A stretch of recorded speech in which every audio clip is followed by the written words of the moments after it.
Hello student. Today we discuss about the topic depreciation. तो आज हम डेप्रिसिएशन का एक स्ट्रेट लाइन मेथड से क्वेश्चन करेंगे जो कि मैंने इंटरनल एग्ज़ाम असेसमेंट में भी दिया हुआ था। कुछ बच्चों को उस क्वेश्चन को सॉल्व करने में प्रॉब्लम आ रही है, तो आज इसे हम कम्प्लीटली सॉल्व देखेंगे। जैसे कि मैंने आपको स्ट्रेट लाइन मेथड बताया था, स्ट्रेट लाइन मेथड में हम सिर्फ दो चीज़ों का ध्यान रखते थे। फर्स्ट, ये हमारे पास ओरिजिनल कॉस्ट, एंड सेकंड जो हमारा फिक्स्ड डेप्रिसिएशन आएगा। ओरिजिनल कॉस्ट पे ही हमारा जो डेप्रिसिएशन लगता है। मान लीजिए कि आपके पास यहाँ पे डेप्रिसिएशन की फ़िक्स परसेंटेज है, और जो भी हमारी ओरिजिनल कॉस्ट होगी उस पे हम हर साल उतना ही डेप्रिसिएशन लगाते रहेंगे।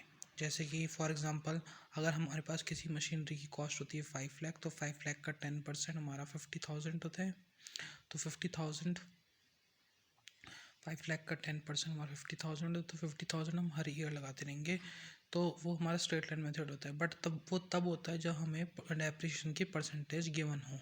तो जैसे कि हमने पास एग्ज़ाम में देखा था कि हमारे पास डेप्रिसिएशन की परसेंटेज गिवन नहीं थी। तो वही क्वेश्चन आज हम सॉल्व करने जा रहे हैं। तो कैलकुलेट, इसमें लिखा है, क्वेश्चन को एक बार रीड कर लेते हैं। Calculate the rate of depreciation under the straight line method from the following.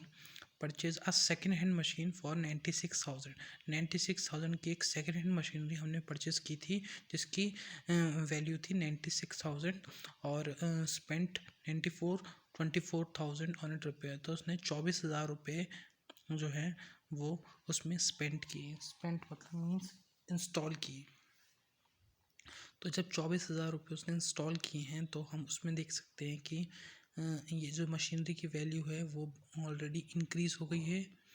तो इस वैल्यू से हमें जब इंक्रीज़ हो गई है, तो हमें इसमें ये बताना होगा कि मशीनरी की एक्चुअल कॉस्ट क्या है। यहाँ पे आपने देखा कि सेकेंड मशीनरी की वैल्यू 96,000 है, एंड स्पेंट हुए 24,000 ऑन इट रिपेयर करने में 24,000 हमारे और लग गए। Estimated the useful life of machine 4 year, estimate residual value 72,000। तो आपने यहाँ पे इसकी कॉस्ट जान ली 96,000 प्लस 24,000। तो हमारी जो एक्चुअल कॉस्ट हो गई मशीनरी की वो होगी 1,20,000। ठीक है। एंड लास्ट में एक चीज़ और लिखी है, रेसिडुअल वैल्यू। रेसिडुअल वैल्यू क्या होती है? Residual value is scrap value. जो मशीन ख़राब हो जाती है, स्क्रैप कबाड़ के दाम पे जो बिकती है, उसकी वैल्यू है 72,000।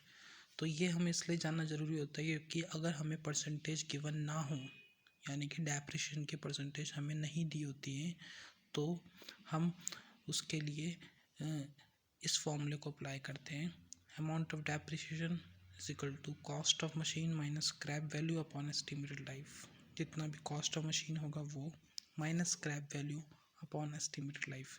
तो कॉस्ट ऑफ मशीनरी हमारे पास 1,20,000 कैसे आया? 96,000 और 24 को ऐड करके। स्क्रैप वैल्यू हमें गिवन दी है, यानी रेसिडुअल वैल्यू, और एस्टिमेटेड लाइफ, ये मशीन कितना चलेगी। तो हमें मशीन की वैल्यू दी होती है, नॉर्मली तौर पे हर क्वेश्चन में मशीन की वैल्यू दी होती है कि 4 साल तक चलेगी। तो वही उसकी एस्टिमेटेड लाइफ है, डिवाइड कर देंगे 4 से, तो हमारा हर साल का डेप्रिसिएशन बन गया, वो है 12,000। इस तरीके से हम हर क्वेश्चन में अपना डेप्रिसिएशन निकाल सकते हैं। बट उस क्वेश्चन में हमें ये निकालना है जहाँ हमें डेप्रिसिएशन की परसेंटेज नहीं दी हो। इसमें एक छोटा सा फॉर्मूला और भी है कि अगर आप ये भी जानना चाहते हैं कि हमें परसेंटेज निकालनी कैसे है, तो उसके लिए एक फॉर्मूला होता है, amount of depreciation upon cost of machine into 100।